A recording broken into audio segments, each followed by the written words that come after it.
सब्जी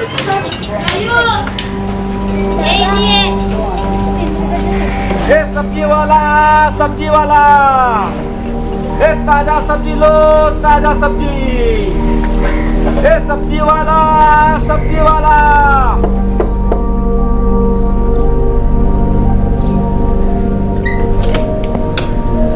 आलात तुम्ही? मानसी कुठे आहे?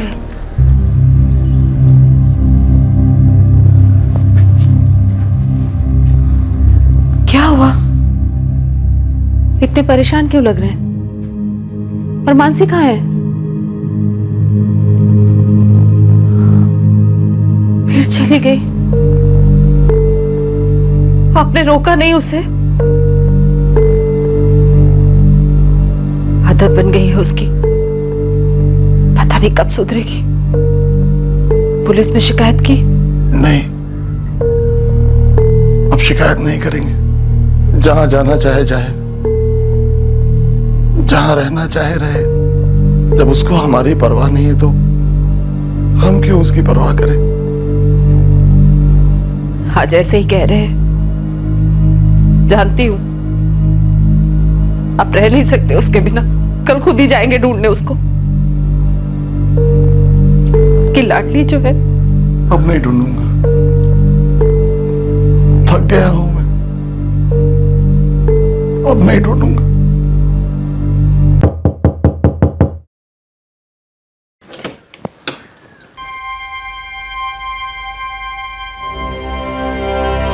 ये क्या? तुमची मानसी भिवंडी स्टेशन के पास मिली। काम ढूंढते ढूंढते घूम रही थी वहां पर, जेआरपी की नजर में आ गई। धन्यवाद। हम अपनी ड्यूटी कर रहे हैं, लेकिन आपको भी अपनी ड्यूटी करनी होगी। 5वीं बार ढूंढ कर लाए हम लोग इसे। जवान लड़की है, ध्यान रखना चाहिए तुमको। ये तो तुम्हारी किस्मत अच्छी है, वरना कभी ऐसा ना हो कि ऐसी भाग जाए और फिर कभी ना मिले।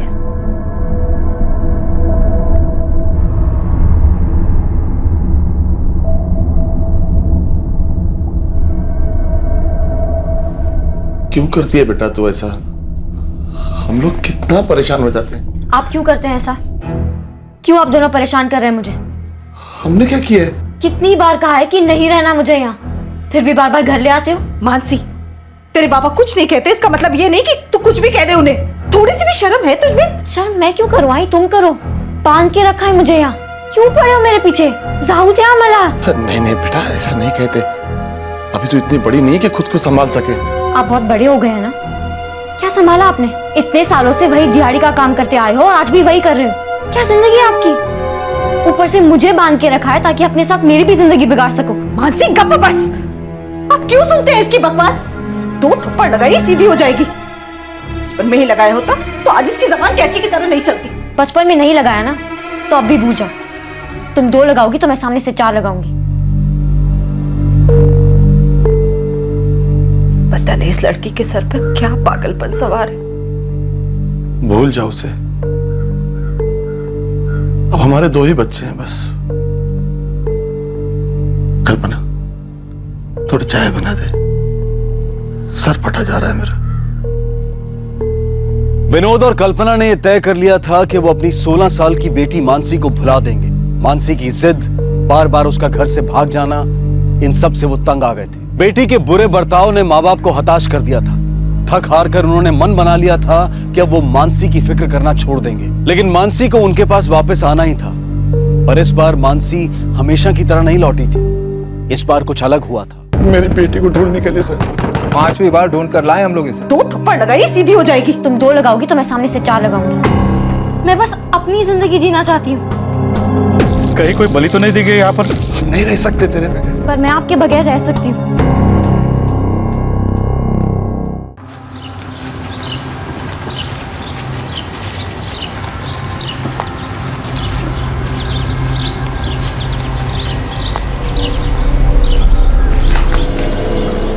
और पत्रकार बाबू, कोई फोटो वोटो मिला शेर का?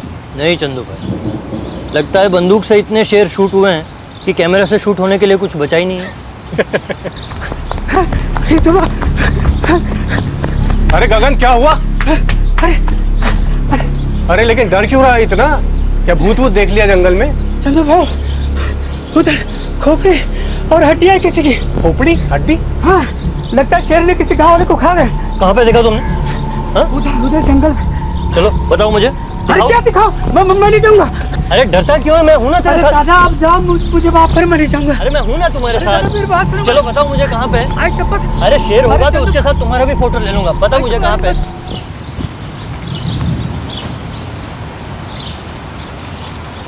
कहाँ पे देखा तुमने? वहां पे? चल बता कहाँ पे? वो रहा उधर।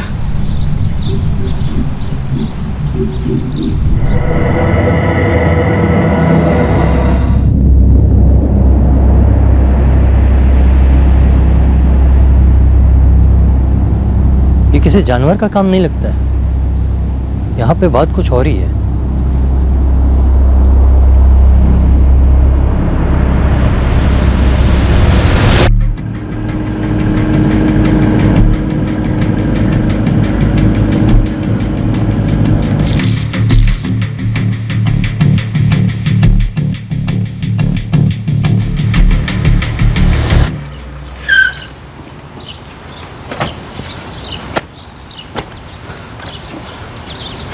साहब इस तरफ।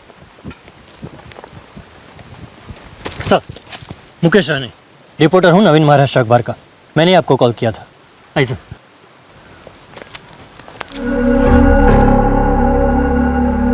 सर, यहाँ पर अगरबत्ती मिली है, आधी जली हुई।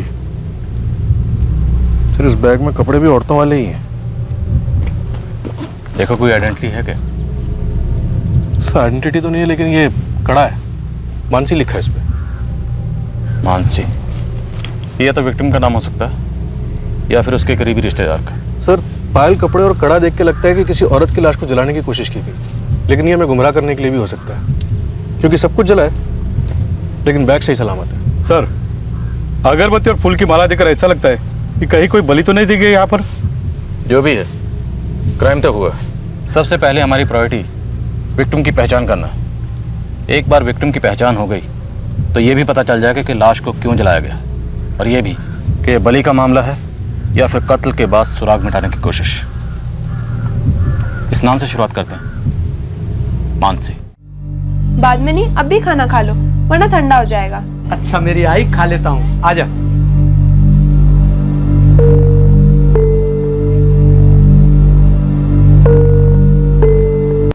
सर, नंदोवन के जंगल से जो हड्डियां और खोपड़ी मिली हैं, उन्हें फॉरेंसिक लैब में भेज दिया गया।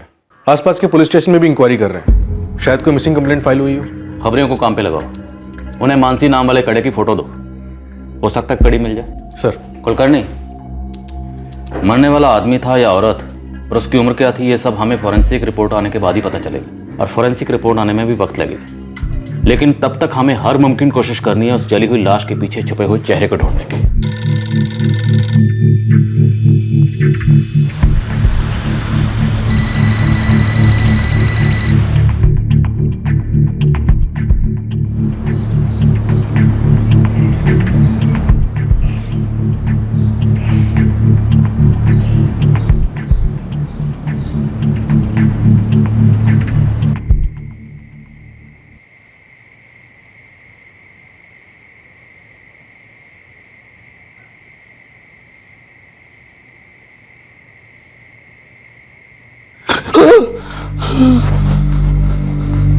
क्या हुआ? मानसी फिर से मेरे सपने में आई, दौड़ रही थी, चिल्ला रही थी, बाबा बाबा बुला रही थी मुझे।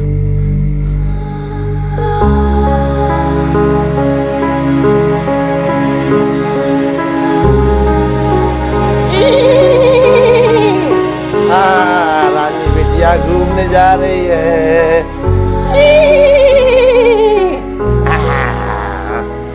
एक तरफ एक पिता अपनी 16 साल की बेटी मानसी के चले जाने से बेहाल था, उसकी याद में झुलस रहा था। वहीं दूसरी तरफ पुलिस एक मृतक की शिनाख्त में जुटी हुई थी। अनुमान था कि मरने वाली कोई औरत है जिसके पास से मिले कड़े पर मानसी लिखा हुआ था। और आखिरकार ये दोनों छोर मिल गए। पिता को अपनी बेटी और उसके साथ हुए हादसे का पता चला और पुलिस को मृतक व्यक्ति की पहचान मिली। जिसकी संभवतः हत्या हुई थी। हाँ, वो कड़े की फोटो मैंने देखी जिस पर मानसी लिखा हुआ है। क्या आपको कोई जानकारी है कि किसका कड़ा हो सकता है? यकीन से तो नहीं कह सकता, लेकिन एक मानसी नाम की लड़की को मैं जरूर जानता हूँ, जिसकी मिसिंग कंप्लेंट पिछले 9 महीनों में कई बार हमारे थाने में दर्ज हुई है। हो सकता है कि ये कड़ा उसी मानसी का हो। क्या वो लड़की अब भी मिसिंग है? मैं चेक करके बताता हूँ। क्या उम्र थी उसकी? सर 16 साल। 7 फरवरी को अपने घर से आखिरी बार भागी थी। 10 फरवरी को भिवंडी स्टेशन पर मिली थी।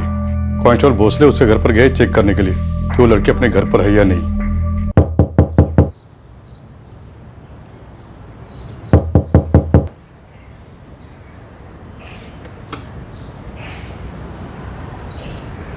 जी साहब।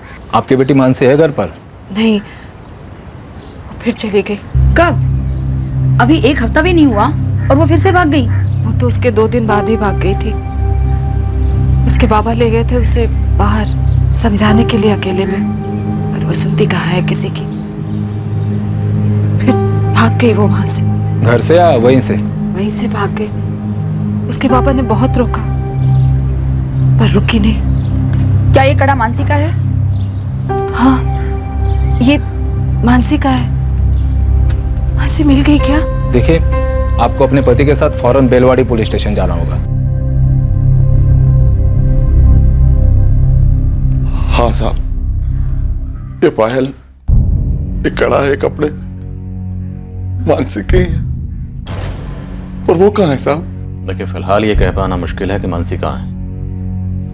ये सब चीजें हमें नंदवन जंगल में मिली और इन चीजों के साथ हमें किसी इंसान की जली हुई हड्डियां और खोपड़ी भी मिली है। आप कहना क्या चाहते हैं?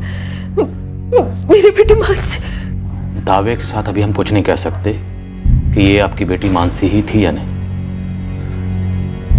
ये डीएनए रिपोर्ट आने के बाद ही पता चलेगा।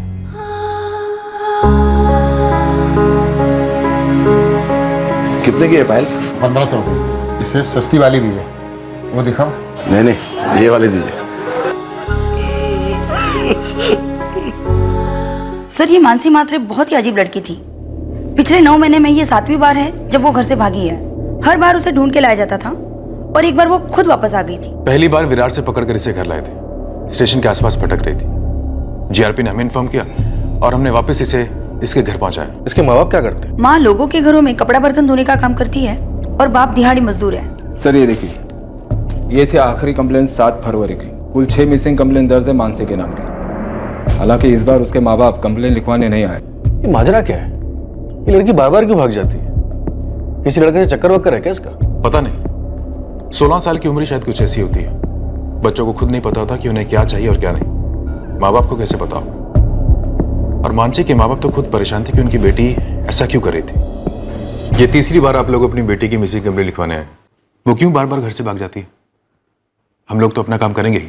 आप लोग क्यों नहीं समझाते उसे? कुछ समझे तो समझाए ना साहब, कुछ बोले तो हमारी समझ में आए। एक ही धुन रटती रहती कि उसे हमारे साथ नहीं रहना। आप लोग कहीं मारते मारते तो नहीं उसे? नहीं साहब, कभी नहीं। इनकी तो लाडली है वो। मैं तो कभी कभी डांट भी देती हूँ, पर ये तो ऊंची आवाज में बात भी नहीं करते। मारना तो दूर की बात है, अगर कभी हाथ उठाना भी चाहूं तो रोक देते हैं ये मुझे। क्या कर रही कल्पना? वही जो आपको बहुत पहले करना चाहिए था। दिख नहीं रहा है? आपकी लाडली बिगड़ रही है, बल्कि बिगड़ चुकी है। आई सिर्फ 50 रुपए तो थे पर्स में, उसके इतना तमाशा क्यों कर रही हो? देखो देखो कैसे बोल रही है ये। बेटा, तुझे पैसे चाहिए तो मांग लेती। चोरी की आदत कहां से लग गई बेटा तेरे को? वो भी अब अपने ही घर में। पहली बार नहीं कर रही है, पहले भी कई बार कर चुकी है। आज तो मैंने रंगे हाथों पकड़ लिया इसे। पकड़ के जैसे बहुत बड़ा तीर मार लिया। चला, अब पुलिस में दे दो मुझे। यहाँ रहने से तो अच्छा है कि जेल में रह लूं। 50 रुपए के लिए चिक चिक कौन सुने। हाँ देवा, क्या करूं इस लड़की का? ये लड़की मेरी जान ले लेगी। मानसी बेटा, कैसी बात कर रही है अपनी आई से? तुझे क्या तकलीफ है हमसे, ये तो बता। तकलीफ मुझे नहीं है बाबा, आप लोगों को है मुझसे। कितनी बार कहा है कि मुझे अपनी जिंदगी अपनी मर्जी से जीनी है, नहीं रहना यहाँ आप लोगों के साथ। फिर क्यों बार बार मुझे घर ले आते हो? अब घर पे भी चोरी की, मतलब बाहर भी चोरी करती है आपकी बेटी? कल्पना तो मेरे यहाँ काम कर चुकी है, तेरी बेटी है ये, इसीलिए पुलिस में कंप्लेंट नहीं कर रही हूँ। बड़ी मेहरबानी भाभी, गलती हो गई इससे। दोबारा ऐसा नहीं करेगी। बस एक बार माफ कर दो इसे। एक बार? अरे पहली बार नहीं हुआ ये। पहले भी मेरे पर्स से पैसे गायब हो चुके हैं, वो तो मैंने ही ध्यान नहीं दिया, लेकिन इस बार तो रंगे हाथों पकड़ी गई है ये लड़की। देख कल्पना, तू इसे लेकर जा, मुझे नहीं रखना काम पर इसे। इसने जो कुछ भी किया है उसके लिए मैं बहुत शर्मिंदा हूँ। अरे कल्पना, तू होगी, लेकिन क्या ये है कि तू ये इसके लिए हाथ जोड़ रही है? वो तो सुन भी नहीं रही है तेरी बात। कल्पना, मेरे 2 बच्चे हैं, क्या पता पैसों के लिए कल को ये लड़की उनके साथ कुछ कर दे तो? मैं तो इस लड़की को इस सोसाइटी में पैर भी नहीं रखने दूंगी। तू लेकर जा इसे। समझ में नहीं आता कि क्या चाहती है ये लड़की, क्यों कर रही है ऐसा। चुप कर तू। अभी ये सब काहे को बोल रही? अभी जरूरी है मानसी को घर लाना।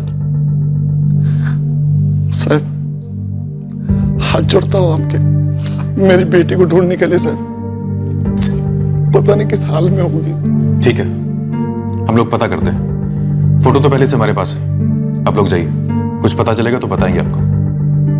5 बार उसे ढूंढा और उसके घर भेजा सही सलामत, लेकिन इस बार किस्मत शायद उसके साथ नहीं थी, और हो सकता है जो हड्डियां आपको मिली वो मानसी की हो। लेकिन जब तक डीएनए टेस्ट की रिपोर्ट नहीं आ जाती, ये कहना मुश्किल है कि मरने वाली लड़की मानसी ही थी।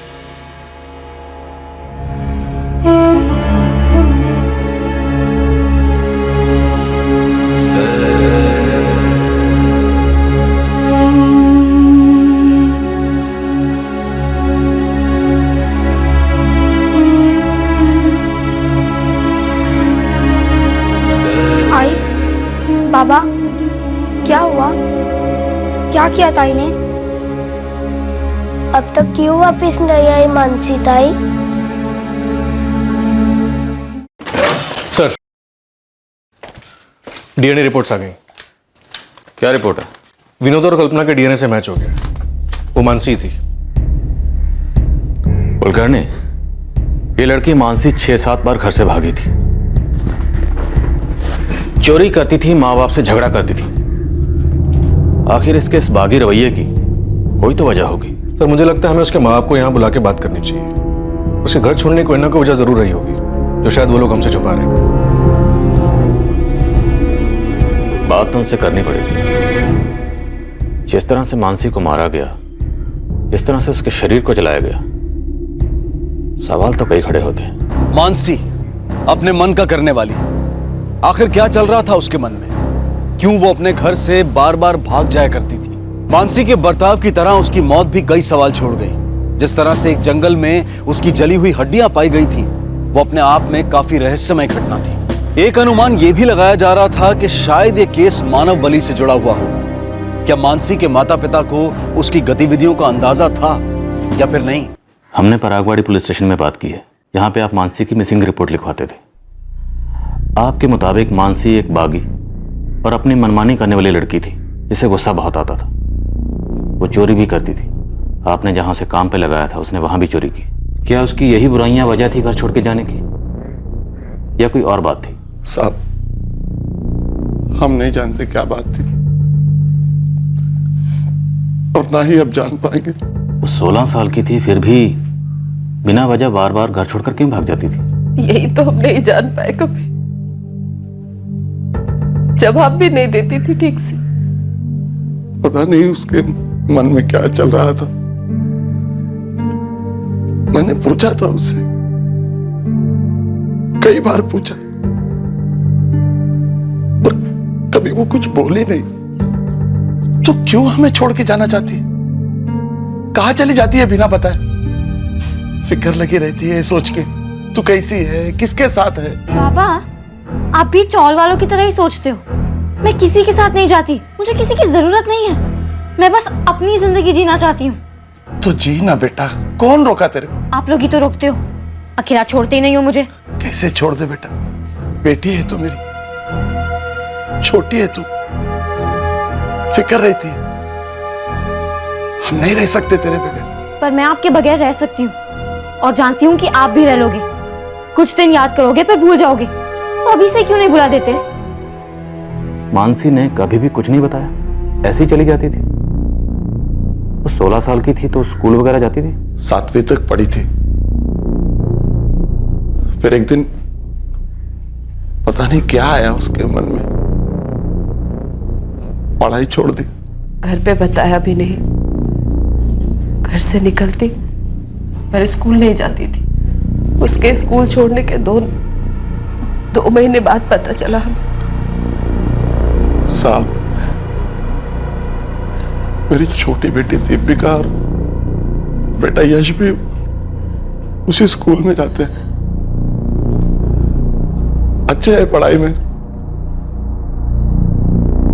पता नहीं क्यों मानसी ने छोड़ दिया। 7वीं मतलब ये कुछ साल पहले की बात है? जी, 3 साल पहले की। क्या आपको लगता है कि आपकी बेटी ड्रग्स, मेरा मतलब कुछ नशा वगैरह करती थी? नहीं साहब।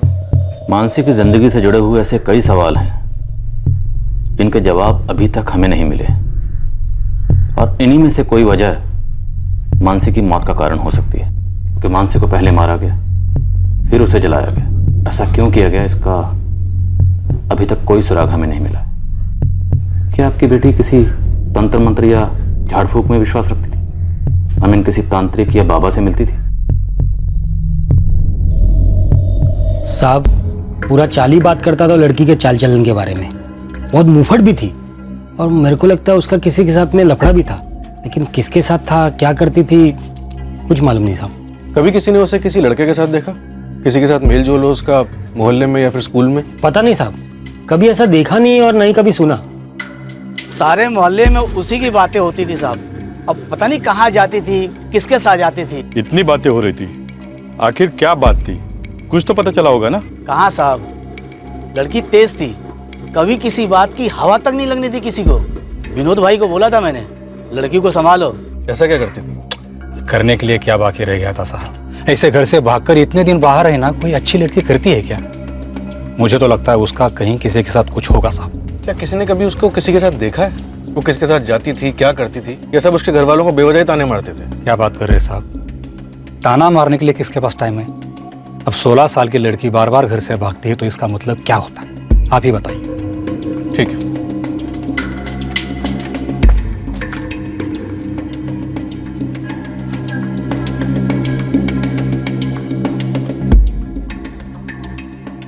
साहब, वो छोड़ना चाहती थी हमें, उसे कोई लगाव नहीं था हमसे। पर साहब, बच्चों के लिए शायद ये कहना आसान होगा, पर माँ बाप कैसे किनारा कर ले उनसे।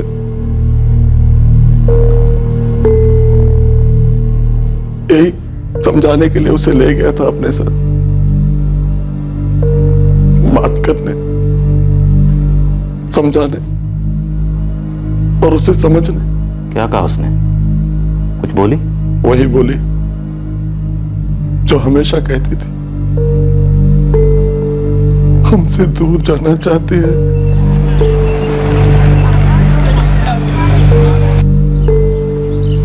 आज थोड़ी देर बैठ।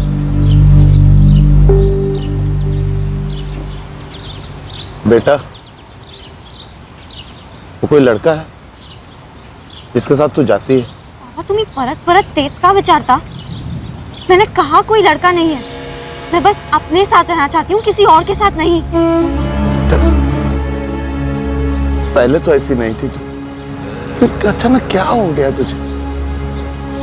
3 साल पहले कितनी अच्छी थी तू, सबसे अच्छे से बात करती थी, कितनी समझदार थी तू।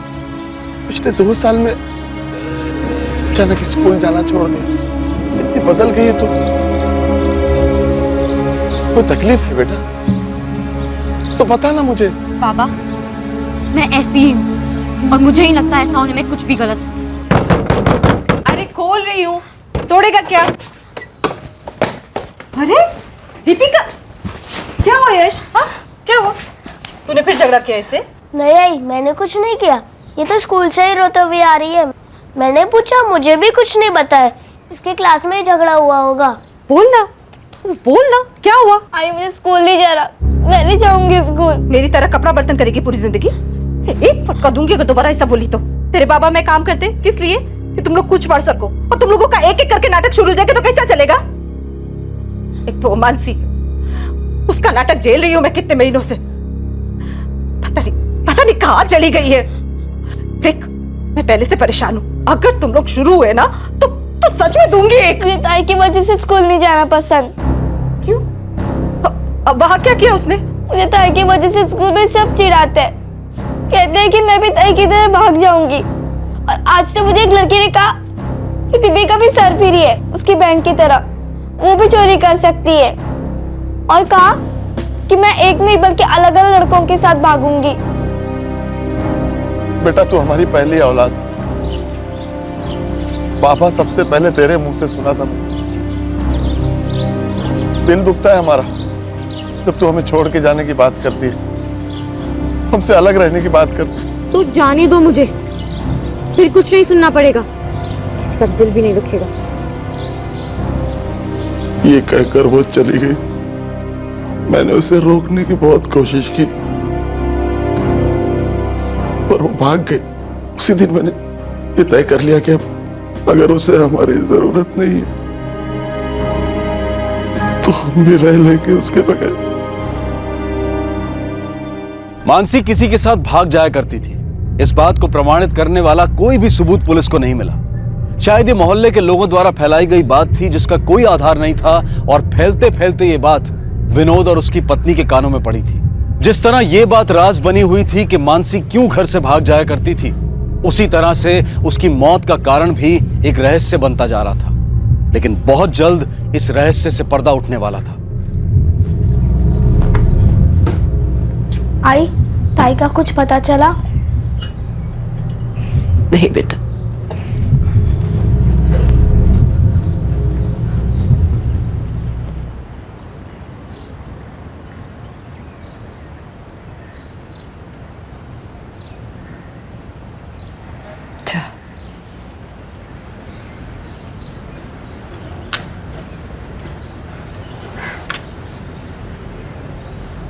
समझ में नहीं आता क्या गलती थी हमारी, क्या कमी थी हमारी परवरिश में। ऐसा मत सोचो, जितना बन पड़ा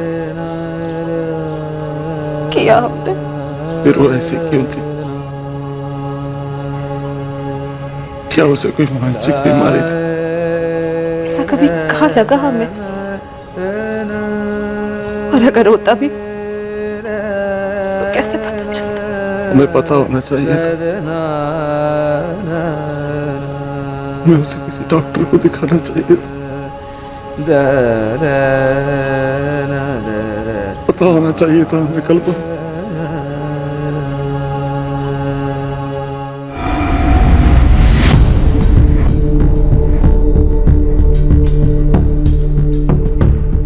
और ये फूल माला की दुकान मानसी के घर के बिल्कुल करीब है। Yes sir.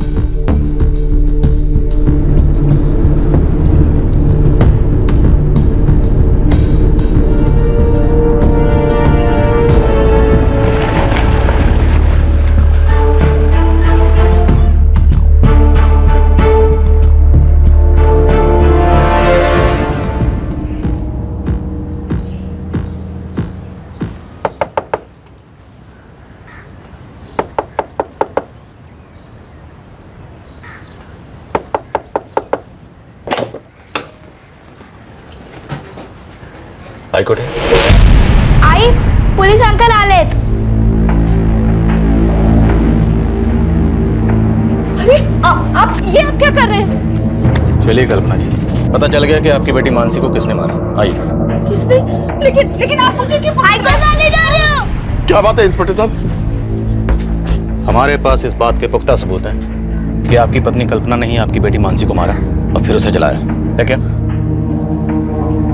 इंस्पेक्टर साहब, आपसे कोई गलती हुई है। कल्पना ने कुछ नहीं किया, उसने नहीं मारा है मानसी को। बड़े विश्वास के साथ आप कह रहे हैं कि आपकी पत्नी ने मानसी को नहीं मारा। ठीक है, मान लेते हैं। तो बताइए किसने मारा?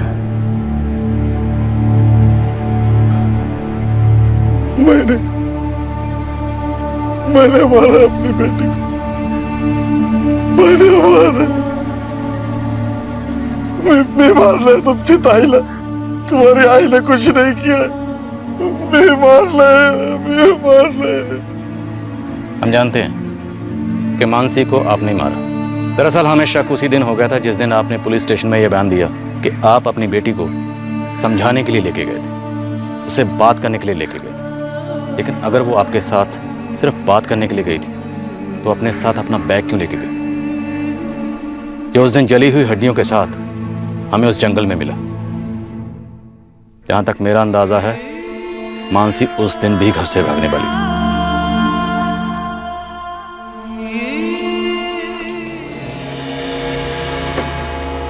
मानसी, ये क्या करे बेटा? क्या तू फिर से? हाँ, और इस बार मुझे ढूंढने भी मत आना और पुलिस को भी मत भेजना। कर लो।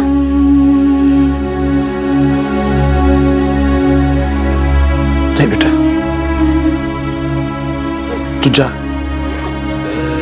मैं नहीं रोकूंगा तेरे को। मैं तेरी मदद करता हूँ, ठीक है?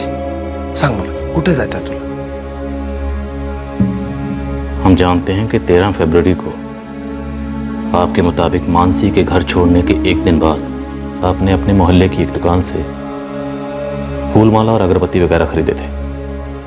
क्या विनोद मात्रे या उनकी पत्नी कल्पना ने अभी हाल फिलहाल में आपकी दुकान से कोई फूलमाला खरीदी थी? हाँ, कुछ दिन पहले आए थे विनोद भाऊ। फूलमाला के साथ अगरबत्ती वगैरह कुछ लेकर चले गए। कपड़ा, फूल, अगरबत्ती 70 रुपए हो गए भाऊ।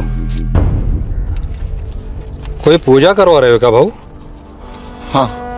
क्या ये पूजा का सामान आपने अपनी बेटी की अंतिम विधि के लिए खरीदा था?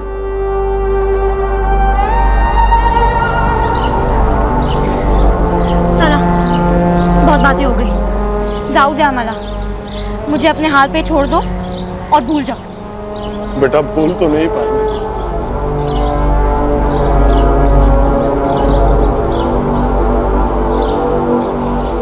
और आज के बाद ढूंढेंगे भी नहीं, कभी नहीं। उसके भाग जाने का डर, उसे कुछ हो जाने का डर, उसका कुछ कह देने का, कुछ कर जाने का डर सह नहीं पा रहा था मैं। अब वो कभी नहीं भागेगी, कभी नहीं सताएगी हमें।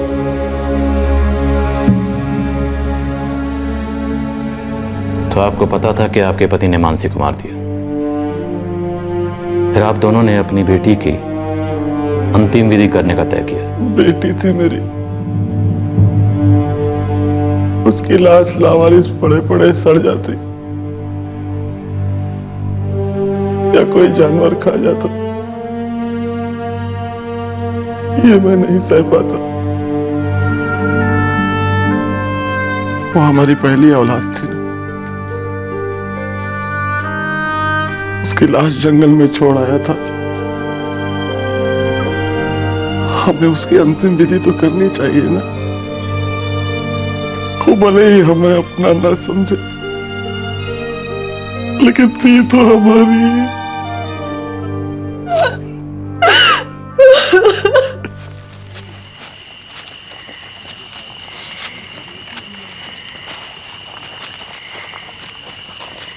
यही कहीं तो छोड़ के गया था।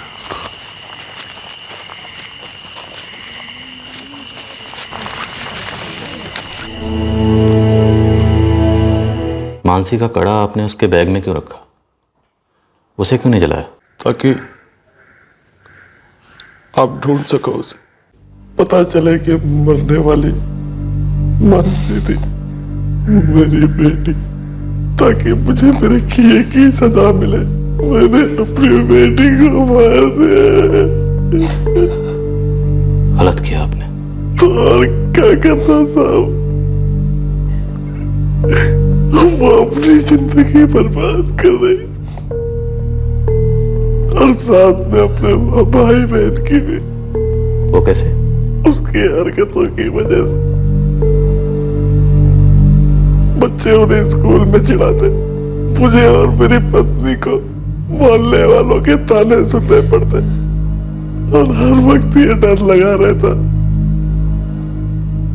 कि उसके साथ कुछ गलत ना हो जाए। कब तक ऐसे जीते हम सब, जीना मुश्किल हो गया था। समझ में नहीं आ रहा था क्या करूं, कैसे समझाऊं। अगर आपको कुछ समझ में नहीं आ रहा था तो आपको अपनी बेटी मानसी को किसी अच्छे डॉक्टर को दिखाना चाहिए था। शायद उसकी मानसिक हालत ठीक नहीं थी, इसलिए वो ऐसा बर्ताव कर रही थी। कम से कम वजह तो पता चलती कि मानसी ऐसा क्यों कर रही थी। आपने तो उसे जान से ही मार दिया। मैं उसे मारना नहीं चाहता था, मेरी बेटी थी वहां। जन्म के वक्त जब उसे हाथ में लिया था तो पहली बार बाबू ने कहा एहसास। पर उसकी जान लेते वक्त आपके अंदर वो बाप का एहसास नहीं जागा। आपने खुद अपने हाथों से अपनी बेटी को मार दिया। आपने उसे मौका ही नहीं दिया अपनी जिंदगी को अपने तरीके से जीने का। ना तो वो कि नशा करती थी, ना किसी के बहकावे में थी, और ना ही किसी लड़के के साथ उसका कोई अफेयर था। वो सब सिर्फ इसलिए कर रही थी क्योंकि शायद उसकी मानसिक हालत ठीक नहीं थी। शायद वो घर से चली जाती, अगर कुछ दिन दूर रहती तो हो सकता है वो आप दोनों को जिंदगी में कुछ अच्छा करके दिखाती। या ये भी हो सकता था कि वो जिंदगी से परेशान होकर कुछ दिन अकेले रहकर खुद ब खुद घर वापस आ जाती, और तब उसे अपनी गलती का एहसास होता। विनोद जी, होने को बहुत कुछ हो सकता था, पर आपने उसे खत्म करके सारी संभावनाएं खत्म कर दी। उसको मारते वक्त आपको भी तकलीफ हुई होगी, इस वक्त पछतावा भी होगा, दुख भी होगी, तकलीफ भी होगी। पर क्या ये पछतावा, क्या ये दुख, क्या ये तकलीफ उस तकलीफ से कई गुना ज्यादा नहीं जो आप दोनों को मानसी के सिर्फ घर छोड़ने के बाद होती थी?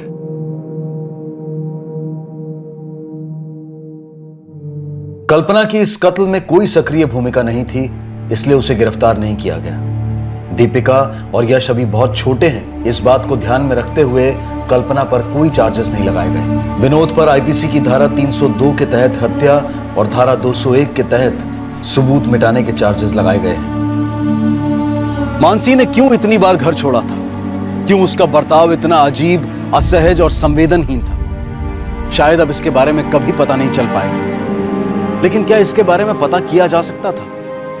शायद कोशिश तो जरूर की जा सकती थी। बच्चों की परवरिश में एक ऐसा मोड़ आता है जब बच्चों को समझाना और उन्हें समझना बेहद मुश्किल लगने लगता है। दो जनरेशन्स के बीच का गैप मानो एक गहरी खाई बन जाता है। कोई रास्ता नजर नहीं आता कि बच्चों के साथ कैसे कम्युनिकेट किया जाए। बेहतर है कि ऐसे हालात में असमंजस में घिरे पेरेंट्स किसी प्रोफेशनल की मदद लें। कोई काउंसलर या चाइल्ड साइकियाट्रिस्ट बच्चों की मानसिकता और बच्चों के बर्ताव में आए बदलाव के पीछे के कारण को समझने में काफी मदद कर सकते हैं। वैसे भी बढ़ते बच्चों में आते बिहेवियरल चेंजेस अक्सर टेम्परेरी होते हैं। यकीनन ये हालात पेरेंट्स के लिए काफी मुश्किल होते हैं, लेकिन हमें ये नहीं भूलना चाहिए कि ये वक्त बच्चों के लिए भी उतना ही कठिन होता है, शायद ज्यादा। एक विचलित और अशांत मन को समझने के लिए बहुत धैर्य और स्थिरता की जरूरत होती है। तभी उस मन में मचले उफान पर अंकुश लगाया जा सकता है, और यही सही रास्ता भी है। किसी की जान लेना कभी किसी मसले का हल नहीं हो सकता। ये कोई रास्ता नहीं, सिर्फ एक आत्मघाती कदम है जो हालात को बद से बदतर बना देता है।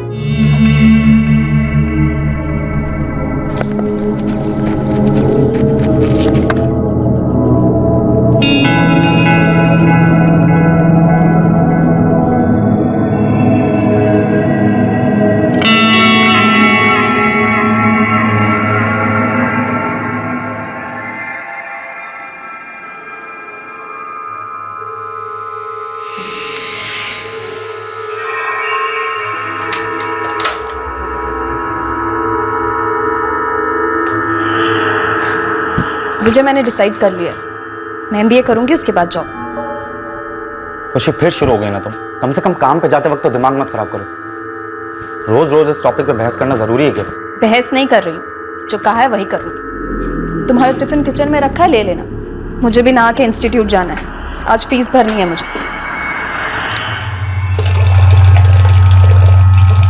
मैंने इंटरनेट से इंफॉर्मेशन निकाली थी, नेक्स्ट मंथ से कोर्स स्टार्ट है। क्या बकवास किए जा रही हो तुम? हाँ, हम 1000 बार इस बात पे बहस कर चुके हैं ना, और मैंने तुम्हें हर बार कहा है और आज फिर से कह रहा हूँ, तुम कोई कोर्स, कोई जॉब नहीं करोगी। विजय, तुम्हें जैसी जिंदगी पसंद हो ना, सिर्फ वैसी जिंदगी नहीं जी सकती मैं। और अगर तुम्हें मेरा डिसीजन मंजूर नहीं, तो मुझे तुम्हारे साथ रहना मंजूर नहीं है। इतनी प्रॉब्लम है ना तुम्हें मुझसे, तो तुम मुझे डिवोर्स क्यों नहीं दे देते? मैंने तो सोच लिया, मैं इस तरह घुट घुट के नहीं जी सकती। तुम सोच लो कि तुम्हें क्या करना है।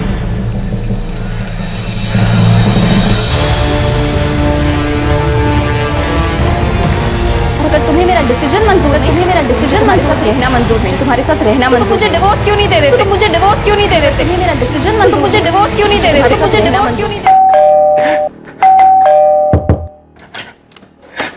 विजय, इतना सारा क्यों?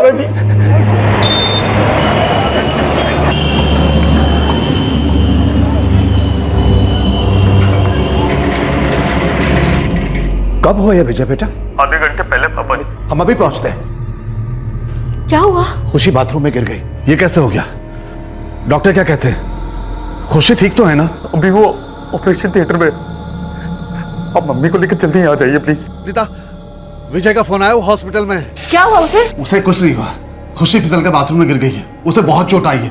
उसका ऑपरेशन चल रहा है। क्या? अच्छा यही होगा कि कुछ हो जाए, मर जाए वो। लेकिन अगर खुशी बच गई तो माफी मांग लूंगा,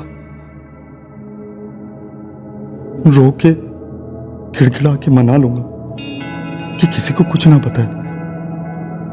पर क्या वो मानेगी?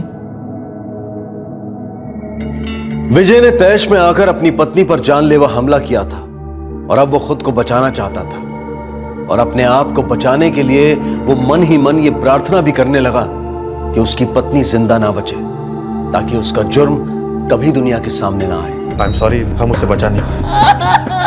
एक्सीडेंटल डेथ में एज पर रूल्स बाहर में गए आपके रूल्स। लगता है ये एक्सीडेंट का केस नहीं। तुम क्यों नहीं कंट्रोल करते हो? अपने ईगो पे, अपने डर पे, अपने झूठे अहंकार पे।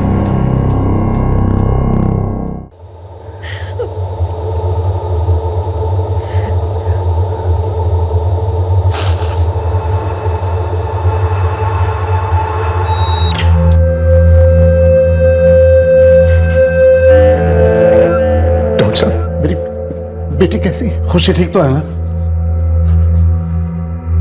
आई एम सॉरी, हम उससे बचा नहीं पाए।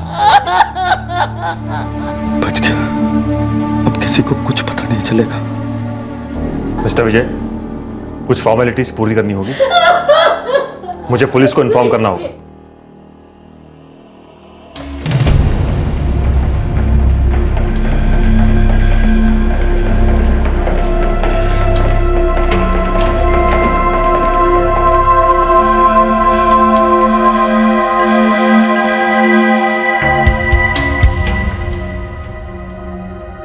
मैं ऑफिस के लिए निकल रहा था। खुशी नहाने का पानी गर्म करने बाथरूम में गई और फिर अचानक मैंने उसकी चीख सुनी। मैं अंदर भागा तो देखा खुशी जमीन पर पड़ी थी, खून से लथपथ। बहुत खून बह चुका था उसका।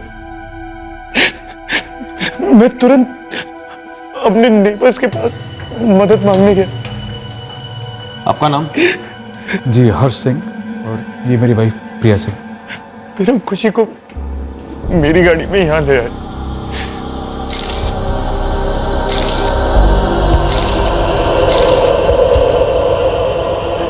यहाँ आकर मैंने खुशी के पेरेंट्स को फोन किया और फिर अपने पेरेंट्स को। आपका नाम? जितेंद्र तिवारी। ये मेरी पत्नी शांति। आपका नाम? मेरा नाम राजेश गुप्ता और ये मेरी पत्नी नीता गुप्ता। एकदम नाम जैसे नेचर था उसका। हमेशा खुश रहती थी। सुबह भी मुझसे पूछ रही थी कि रात को डिनर में क्या बना। शायद बात करते करते उसका ध्यान नहीं रहा होगा और वो फिसल गई। सर,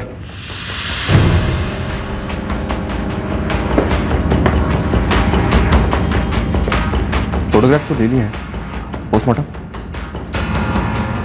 डॉक्टर भारद्वाज से पूछना कि पोस्टमार्टम की जरूरत है या नहीं। कुछ बेसिक फॉर्मेलिटीज बाकी हैं, जिसके बाद हम एक्सीडेंटल डेथ रिपोर्ट रजिस्टर करेंगे, फिर मृतक की बॉडी हम आपको सौंप देंगे। क्या मैं अपनी पत्नी को देख सकता हूँ? ठीक है, लेकिन ज्यादा दर्द नहीं। इंस्पेक्टर, खुशी गुप्ता का डिटेल्ड पोस्टमार्टम होना चाहिए। कोई खास वजह? कुछ चीज है, जैसे सर पर जो घाव है वो काफी गहरा है। बाथरूम में फिसलने से इतना गहरा घाव कैसे हो सकता है? डॉक्टर, आपको लगता है ये एक्सीडेंट का केस नहीं है? मेरे हिसाब से केस तो एक्सीडेंट का ही है, लेकिन बेहतर यही होगा कि एडीआर फाइल करने से पहले इन सभी पहलुओं की जांच हो जाए। आप पोस्टमार्टम की फॉर्मेलिटीज शुरू करवाइए। पर पोस्टमार्टम क्यों? मैं आपको खुशी की बॉडी की चीर फाड़ नहीं करने दूंगा। मैं आपको पोस्टमार्टम नहीं करने दूंगा। देखिए, रिपोर्ट फाइल करने के लिए ये जरूरी है। अरे इतनी गहरी चोट लगी है उसको, ये क्या काम है?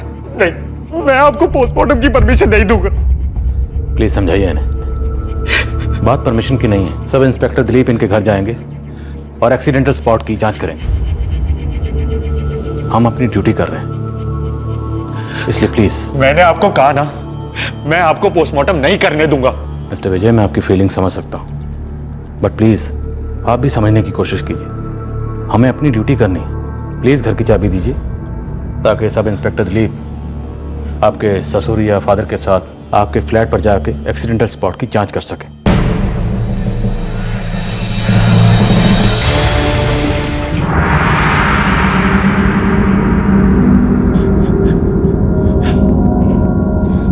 सर, आई एम सॉरी,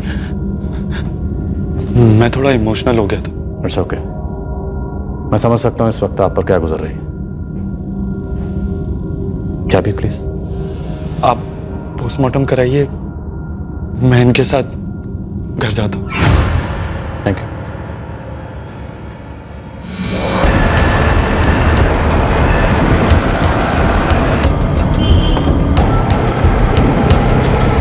और जल्दी विजय, और जल्दी।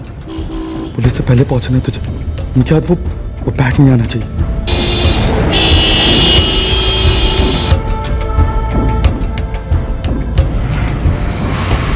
बैठते चलो।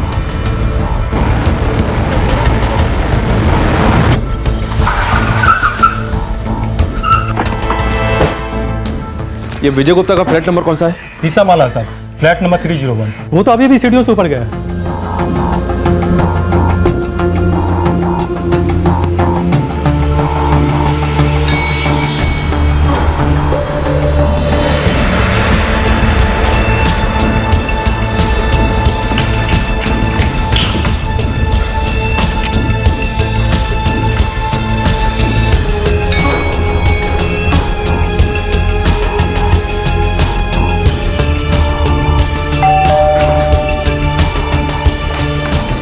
मिस्टर विजय,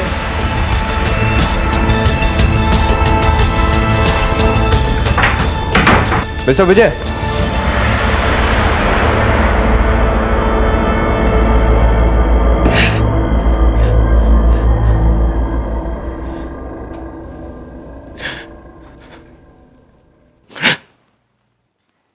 सर,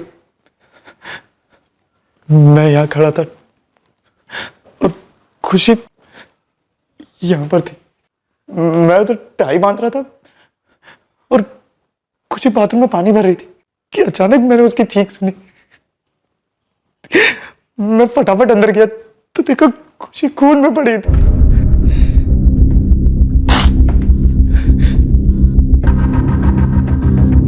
संभल के, खून पे पैर ना पड़े।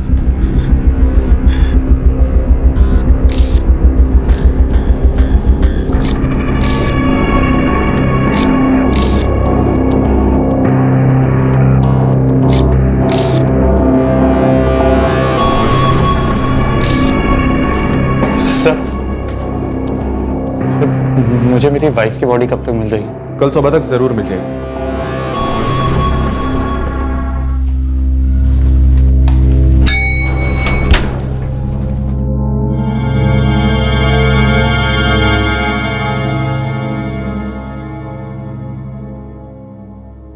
ठीक है, हम अभी पहुंचते हैं।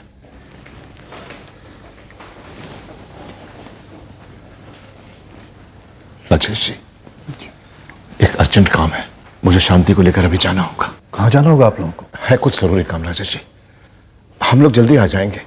चलो शांति। पोस्टमार्टम में अभी वक्त लगेगा, जब बॉडी हैंडओवर करनी होगी हम आपको इन्फॉर्म कर देंगे। जी। इंस्पेक्टर आहूजा ने हमें पुलिस स्टेशन में बुलाया है। क्यों? कुछ सवाल करना चाहते हैं हमसे। कह रहे थे इस बारे में किसी से कुछ बताइएगा मत। पता नहीं उन्होंने ऐसा क्यों कहा।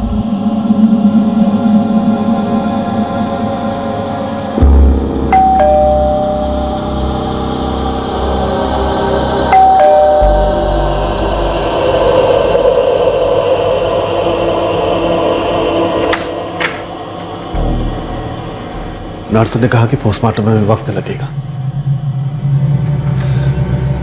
और खुशी के मम्मी पापा कह रहे थे कुछ जरूरी काम है और फिर चले गए। कुछ बताया उन्होंने कहाँ जा रहे हैं? नहीं बेटा, मुझे भी अजीब लगा।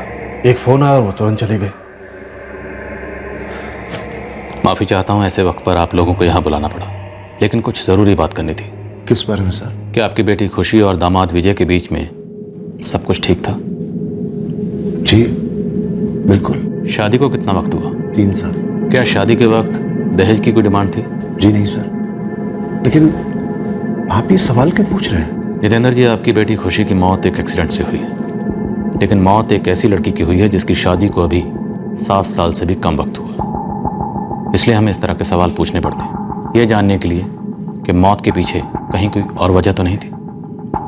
इसलिए पूछ रहा हूँ, क्या आपकी बेटी खुशी को आपके दामाद विजय से कोई तकलीफ थी?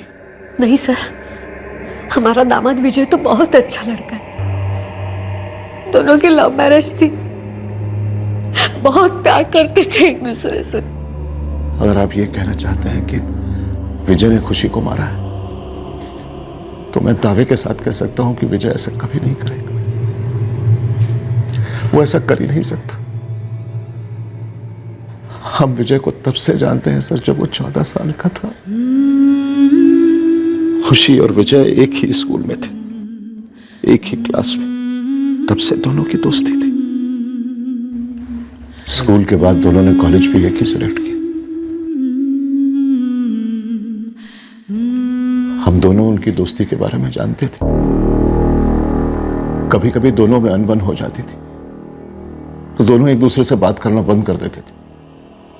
लेकिन हमने कभी खुशी से इस बारे में कुछ नहीं पूछा।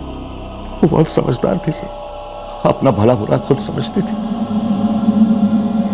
रिश्ता निभाना आता था उसे। आ गई बेटा? आ गई खुशी? आजा बेटा, साथ में डिनर करते हैं। नहीं पापा, बिल्कुल भूख नहीं है। लेकिन बेटा। पापा बहुत नींद आ रही है। Good night. अरे बेटा, लगता है तुम्हारी बेटी का मूड खराब हो गया है। लगता है झगड़ा हुआ है विजय के साथ। कल चाय देने गई थी ना, तब मैंने सुना फोन पर बात करते हुए। रो रही थी। अरे तो बात करो ना उससे। वो बात करे तब ना।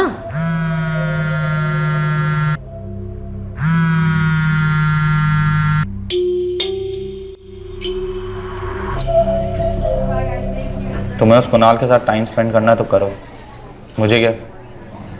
मैं आइंदा तुम्हें परेशान नहीं करूंगा। मैंने कब कहा तुम मुझे परेशान करते हो? कहाँ नहीं है, पर जब भी तुम्हें फ़ोन करता हूँ ना, तुम या तो उसके साथ मूवी देख रही होती हो या घूम रही होती हो। अब इसका मतलब क्या समझूं मैं? पर इसमें समझना क्या, दोस्त है वो मेरा। अच्छा, वो दोस्त है और मैं? तुम दुम हो मेरी।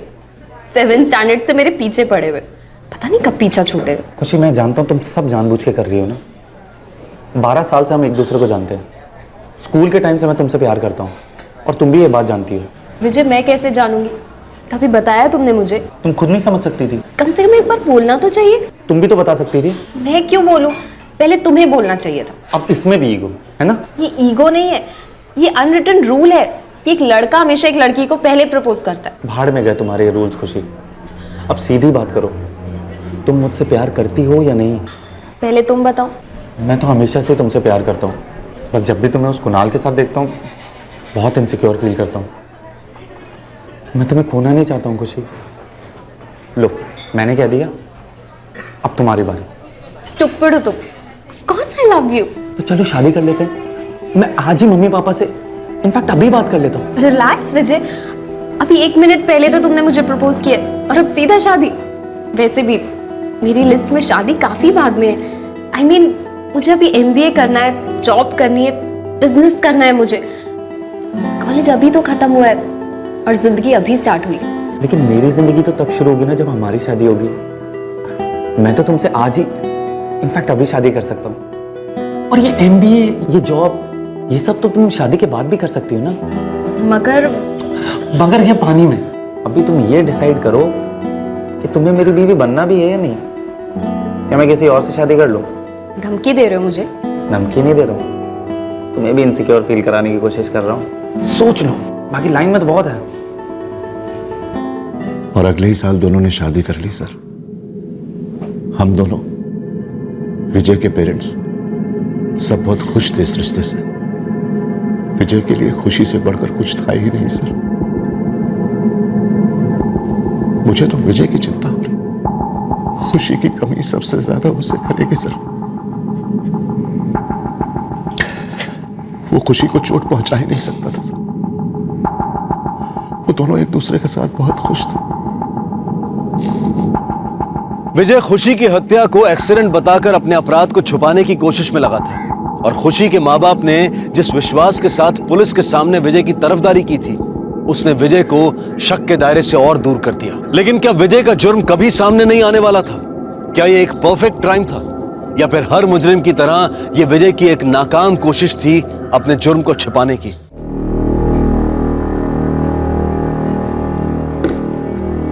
विजय, बेटा चाय पी ले।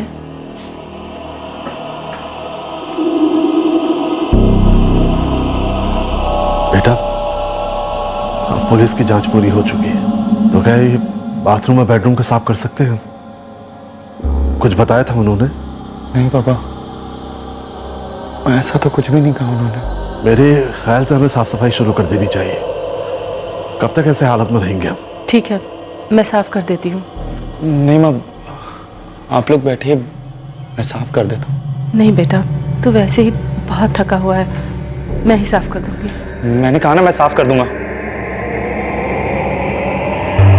मतलब आप लोग बैठिए, मैं साफ करके आता हूँ।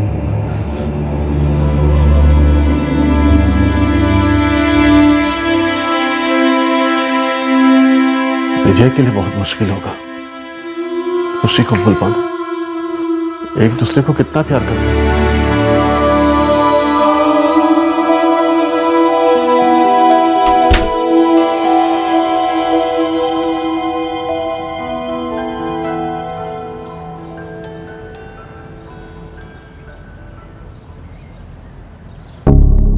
बाथरूम के फ्लोर पर बहुत खून था सर। बेडरूम में भी खून के धब्बे थे, जो शायद खुशी को हॉस्पिटल ले जाते वक्त हुए होंगे। नल पर भी खून के निशान है। शायद खुशी का पैर फिसला होगा और उसका सर नल से टकराया होगा। हो सकता है सर। खुशी के पेरेंट्स का कहना है कि खुशी और विजय एक दूसरे को बचपन से जानते थे, पसंद करते थे। एक साथ स्कूल गए, कॉलेज गए, और 3 साल पहले इनकी शादी हुई थी। खुशी के पेरेंट्स के हिसाब से इन दोनों के बीच में कोई प्रॉब्लम नहीं थी। प्रॉब्लम तो थी सर। अब इस बात को या तो खुशी के पेरेंट्स जानते नहीं होंगे या फिर हमें बताना नहीं चाहते। तुम्हें कुछ पता चला? जी हाँ सर। मैं जब विजय के घर से वापस लौट रहा था तो मैंने उसके पड़ोसी हर्ष और प्रिया से बात की। विजय के साथ हॉस्पिटल में आप ही आए थे ना? जी, हम लोग वापस चले आए, कपड़े पे चेंज करने थे। विजय का बर्ताव देखकर मुझे अजीब लगा सर, इसलिए मैंने सोचा कि उसके और खुशी के रिश्ते के बारे में मुझे पता करना चाहिए। ऐसा क्या था विजय के बर्ताव में? मैं जब हॉस्पिटल से विजय के पीछे उसके घर जा रहा था तो वो पूरे रास्ते कुछ जरूरत से ज्यादा ही तेज गाड़ी भगा रहा था सर। ऐसा लग रहा था जैसे वो हमसे पहले घर पहुंचना चाहता हो। वो इतनी जल्दबाजी में था सर कि लिफ्ट के बजाय सीढ़ियों से ऊपर गया। जब मैं उसके घर पहुंचा तो उसके घर का दरवाजा खुला हुआ था। उसकी इतनी जल्दबाजी के बाद जब मैंने उसे देखा तो वो कमरे में चुपचाप सर झुकाए हुए बैठा हुआ था। तब मुझे थोड़ा अजीब लगा। पोस्टमार्टम का नाम सुन के भी बौखला गया था। मैं आपको खुशी की बॉडी की चीर फाड़ नहीं करने दूंगा। मुझे लगता है कि इतनी जल्दबाजी के पीछे जरूर उसका कोई मकसद था। विजय को हमारे साथ घर जाने की कोई जरूरत नहीं थी। हमारे साथ उसके फादर या उसके ससुर जा सकते थे, लेकिन नहीं, वो खुद गया और हमसे पहले घर पहुंच गया। बस यही बात मुझे सबसे ज्यादा खटक रही थी सर, इसलिए मैंने हर्ष और प्रिया से बात की। क्या बताया उन्होंने? सर, बताने जैसा कुछ भी नहीं। मेरे हिसाब से तो दोनों परफेक्ट कपल थे। क्या वाकई में ऐसा था? हाँ। प्रिया जी, क्या आपको भी ऐसा लगता है कि विजय और खुशी के बीच सब कुछ ठीक था? नहीं सर, कुछ तो गलत हो रहा था। वजह तो नहीं पता दोनों के बीच झगड़े होने की, लेकिन झगड़े होते थे, अक्सर होते थे। तुम्हें एक बात कितनी बार समझानी पड़ेगी? हाँ, मैं जो कहूंगा वही करोगी तुम। तुम मुझे नहीं रोक सकते। चुप हो जाओ वरना अच्छा नहीं होगा। अक्सर उनके घर से चिल्लाने की, बर्तन गिरने की आवाजें आती थी। मैं पता तो नहीं कर पाई कि झगड़े की वजह क्या थी। खुशी ने भी कभी कुछ नहीं बताया, लेकिन सर मैंने नोटिस किया था खुशी काफी उदास रहती थी। हाय खुशी। हाय प्रिया। कैसी हो? ठीक हूँ, वो लेट हो रही हूँ, निकलती हूँ। उस दिन तो मैंने उसके चेहरे पर चोट का निशान भी देखा था। अब सर प्रिया कह रही हो तो जरूर होते होंगे दोनों में झगड़े, लेकिन आप ये सब क्यों पूछ रहे हैं सर? मैं जानता हूँ सर, विजय बहुत अच्छा लड़का है। उसने काफी कम उम्र में बहुत कुछ अचीव कर लिया। एक मल्टीनेशनल कंपनी के कॉल सेंटर में एचआर की पोस्ट पर है। वो ऐसा करेगा नहीं मान सकता सर मैं। खुशी और विजय के बीच में अक्सर झगड़े होते थे और ये झगड़े मारपीट तक पहुंच गए थे, लेकिन फिर भी खुशी ने यह बात कभी अपने पेरेंट्स को नहीं बताई। अजीब है ना?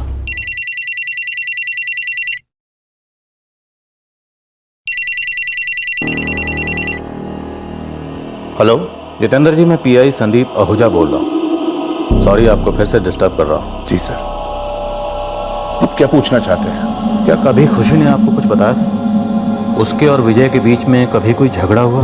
नहीं तो मैंने आपको सब कुछ तो बता दिया। क्यों बार बार आप एक ही सवाल पूछ रहे हैं? विजय बेचारा वैसे ही बहुत दुखी है। देखिए सर, आप विजय पर शक करना छोड़ दीजिए। जी नहीं, खुशी ने हमसे इस बारे में कभी कुछ नहीं कहा। कौन था जितेंद्र जी?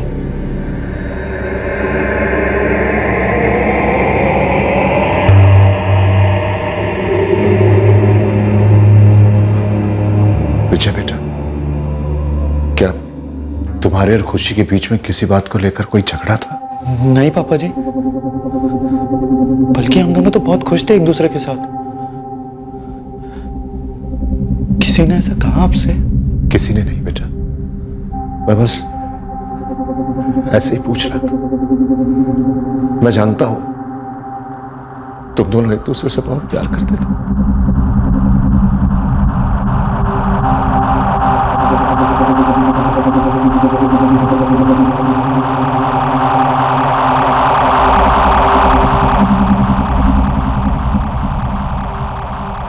कौन पुलिस को बता रहा है?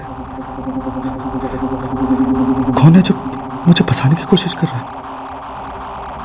पुलिस को कुछ क्लूज मिले थे जो इशारा कर रहे थे कि खुशी की मौत शायद एक एक्सीडेंटल डेथ नहीं थी। ऐसा लग रहा था कि यह केस जितना सिंपल नजर आ रहा है उतना है नहीं, लेकिन अब तक पुलिस के हाथ कोई ठोस जानकारी नहीं लगी थी। दूसरी तरफ विजय को उम्मीद थी कि उसने जो खुशी की मौत को एक्सीडेंट साबित करने की चाल चली थी वो कामयाब होगी और पुलिस उस तक कभी नहीं पहुंच पाएगी।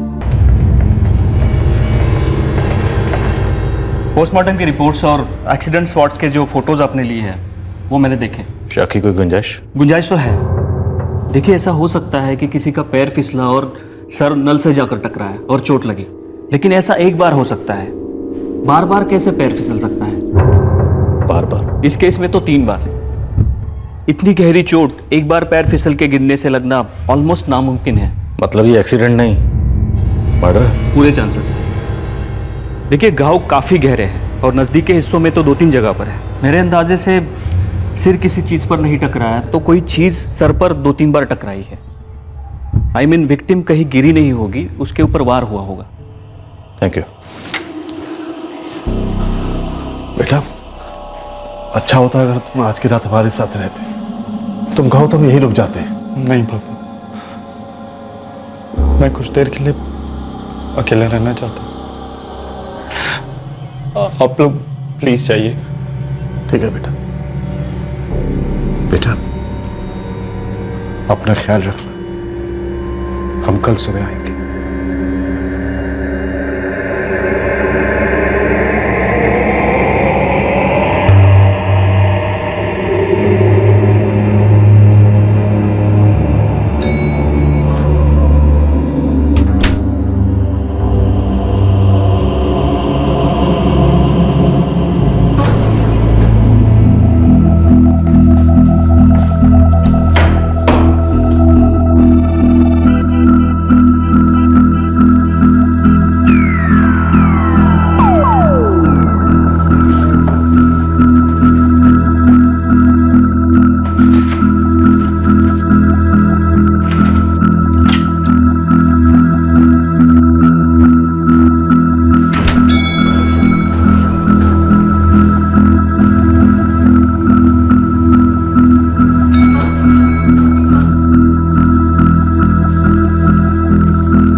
क्या बात है सर?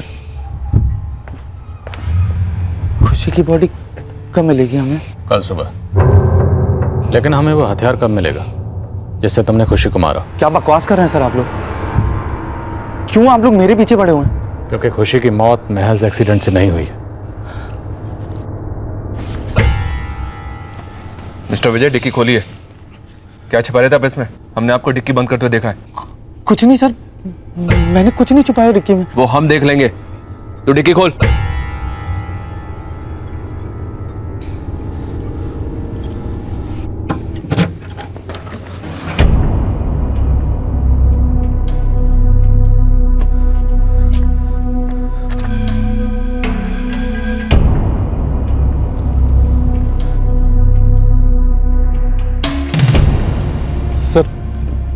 आप गलत समझ रहे हैं सर।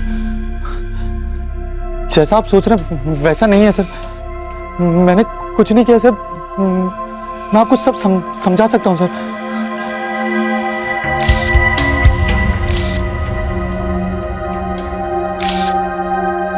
यहां साइन कीजिए। सर मेरी बात तो सुनिए सर। सर मैंने कुछ नहीं किया सर। मेरी कोई गलती नहीं सर। मैं उसे मारना नहीं चाहता था सर। प्लीज सर मेरी बात सुनिए सर। मैं उसे मारना नहीं चाहता था sir. Please sir. Thank you.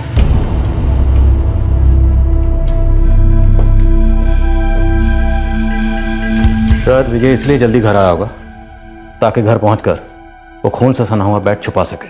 और हमारा ध्यान बेड पर ना जाए इसलिए उसने जल्दी से कबर्ड के सारे प्रेस किए कपड़ों से बिन को भर दिया। एक काम करो, ये बिन और कपड़े सबूत के तौर पे कस्टडी में लो। Right sir. सर वो एक एक्सीडेंट ही था। मैंने खुशी को नहीं मारा है। आप लोग मेरी बात क्यों नहीं समझ रहे? तो समझाओ हमें, क्या हुआ था? बचपन की दोस्ती, जवानी का प्यार, 3 साल की शादी, पल भर में फरार। मैं तंग आ गया था खुशी से। रोज वो एक ही जिद पकड़कर बैठी रहती थी, एमबीए करने की, जॉब करने की। कितनी बार समझाया उसको, मगर वो मानती ही नहीं थी। खुशी पढ़ना चाहती थी, एमबीए करना चाहती थी, जॉब करना चाहती थी, सिर्फ इसलिए तुमने उसे मार डाला? सर मैंने कहा ना, मैं उसे मारना नहीं चाहता था। मुझे बस गुस्सा आ गया था उसकी जिद सुनकर। वो मुझे छोड़ने को तैयार थी, पर अपनी जिद नहीं, मुझे धमकी दे रही थी वो डिवोर्स देने की। अगर तुम्हें मेरा डिसीजन मंजूर नहीं तो मुझे तुम्हारे साथ रहना मंजूर नहीं है। इतनी प्रॉब्लम है ना तुम्हें मुझसे, तो तुम मुझे डिवोर्स क्यों नहीं दे देते? रोज रोज एक ही बात की रट लगाकर बैठी रहती थी। पढ़ाई करनी, जॉब करनी। उसे लगता था कि वो जॉब करके मुझसे आगे निकल जाएगी। बहुत अहंकार आ गया था उसमें। विजय, तुम ही ने तो कहा था कि मैं शादी के बाद एमबीए कर सकती हूँ, जॉब कर सकती हूँ। हाँ बाबा, मैंने कहा था, पर जरा ये तो सोचो, तुम जॉब करोगे तो घर कौन संभालेगा? और तुम्हें जॉब करने की जरूरत क्या है? मैं अच्छा खासा कमा रहा हूं ना। विजय, बात सिर्फ कमाने की नहीं है, बात मेरी पहचान की है, मेरे सूप ठंडा हो गया है, इसे जरा गर्म कर लाओगी? क्या एक ही बात को लेकर बैठ जाती हो? अरे आज सेलिब्रेशन का मौका है, प्रमोशन मिली है मुझे, क्यों मूड स्पॉइल कर रही हो यार? जिस तरह तुम्हें अपने अचीवमेंट पे प्राउड फील हो रहा है ना, उस तरह मुझे भी हक है अपने लाइफ में कुछ अचीव करने का। ये मेरा तेरा क्या लगा रखा है तुमने खुशी? मेरी अचीवमेंट तुम्हारी नहीं है क्या? क्यों इतनी सेल्फिश हो रही हो? सेल्फिश मैं हो रही हूँ या तुम? तुम्हें यही डर है ना कि मैं लाइफ में तुमसे आगे बढ़ जाऊंगी? तुम्हारा मेल ईगो रोक रहा है ना मुझे। विजय, तुम समझते क्यों नहीं हो कि अपने करियर को लेकर बहुत सीरियस हूं। मैं हमारे घर और हमारी लाइफ को लेकर सीरियस हूं। तुम्हारा करियर हमारी लाइफ से ज्यादा इंपॉर्टेंट नहीं है। तुम वही करोगी जो मैं तुम्हें कहूंगा। मैं नहीं करूंगी, मेरी मर्जी क्या कोई मायने नहीं रखती। नहीं रखती है, ये मेरा घर है और तुम मेरी बीवी हो। जो मैं कहूंगा तुम वो ही करोगी, और जिस चीज के लिए मैं तुम्हें मना करूंगा ना, तुम बिल्कुल नहीं करोगी। सारा दिन घर पे रह के पागल हो रही हूँ, सांस भी नहीं ली जाती मुझसे। तो योगा करो, मेडिटेशन करो, अपने दिमाग पर ना थोड़ा कंट्रोल करना सीखो। तुम क्यों नहीं कंट्रोल करते हो अपने ईगो पे? अपने डर पे, अपने झूठे अहंकार पे जो मुझे रोक रहा है। हर रोज यही होता था। वो समझती नहीं थी।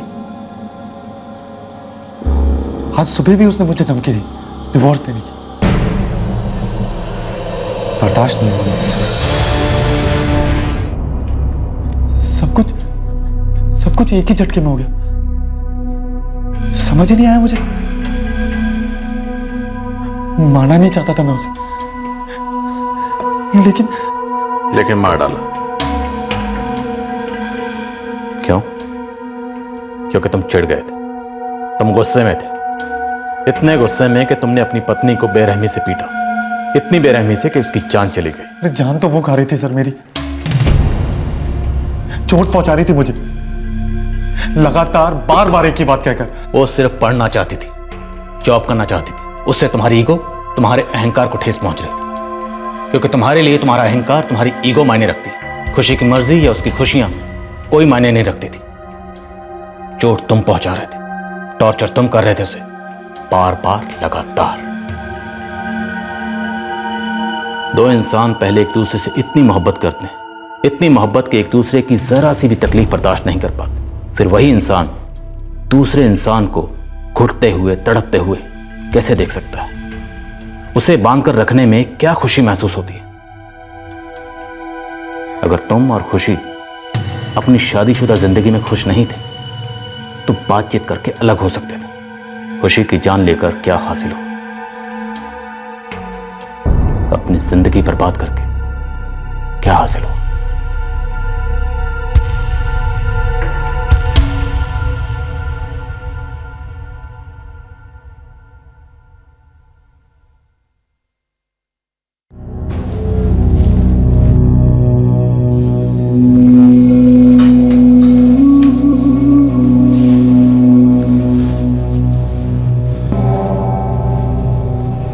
खुशी ने हम लोगों से इस बारे में कभी कुछ नहीं कहा, एक बार भी नहीं,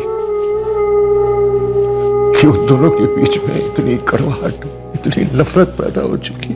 हमें भी इस बारे में कुछ पता नहीं था। अगर हम इस बारे में जानते तो हम शायद कुछ कर पाते। सही कह रहे हैं आप। काश खुशी ने अपनी तकलीफ हमारे साथ बांटी होती। हमें तो यही लगता था कि दोनों एक दूसरे के लिए ही बने, दोनों के बीच में प्यार के अलावा और कुछ नहीं है। ऐसा लगता था जैसे दोनों के बीच में सब कुछ ठीक है, लेकिन ये विजय पर आईपीसी की धारा 302 के तहत मर्डर का चार्ज लगा है। वो इस वक्त जुडिशियल कस्टडी में है।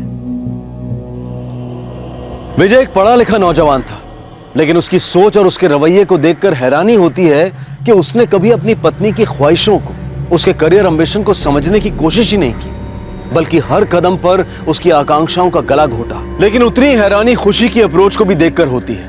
वो आगे पढ़ना चाहती थी, एमबीए करके जॉब करना चाहती थी, अपनी जिंदगी अपनी मर्जी से जीना चाहती थी। वो जानने लगी थी कि विजय उसे आगे पढ़ने नहीं देगा। बेहतर होता कि रोजमर्रा के झगड़ों और मारपीट की बजाय अगर खुशी वक्त रहते विजय से अलग होकर अपनी जिंदगी को एक नई दिशा देती। वो चाहती तो अपने माँ बाप से या फिर विजय के माँ बाप से बात कर सकती थी। जिस घुटन में वो जी रही थी, शायद उससे बाहर निकलने का कोई रास्ता निकल आता। शादीशुदा जिंदगी के मसले जुबान से, बातचीत से हल होते हैं, लेकिन अगर कोई हिंसा का सहारा लेकर अपनी बात को मनवाने की कोशिश करता है तो वो शादी एक सजा बन जाती है। इंसान को अपने क्रोध, अपने अहंकार को नियंत्रण में रखना चाहिए, अपनी इस कमजोरी को दूर करने की लगातार कोशिश करनी चाहिए। लेकिन अगर कोई शख्स अपने रवैये से बाज नहीं आता है तो जरूरी है कि उस बर्ताव को सहन करने वाला शख्स वक्त रहते उस रिश्ते से बाहर निकल आए, इससे पहले कि बहुत देर हो जाए। अब मैं अनूप सोनी आपसे विदा लेता हूं। आपसे फिर मुलाकात होगी कल रात 11 बजे क्राइम पेट्रोल सतर्क के एक और चौंका देने वाले केस में। तब तक सुरक्षित रहें और देखते रहें क्राइम पेट्रोल सतर्क। सबक एक को, सीख हम सबको। जय हिंद। इस तरह के और भी एपिसोड देखने के लिए हमारे चैनल को सब्सक्राइब करें और बेल आइकन दबाना ना भूलें।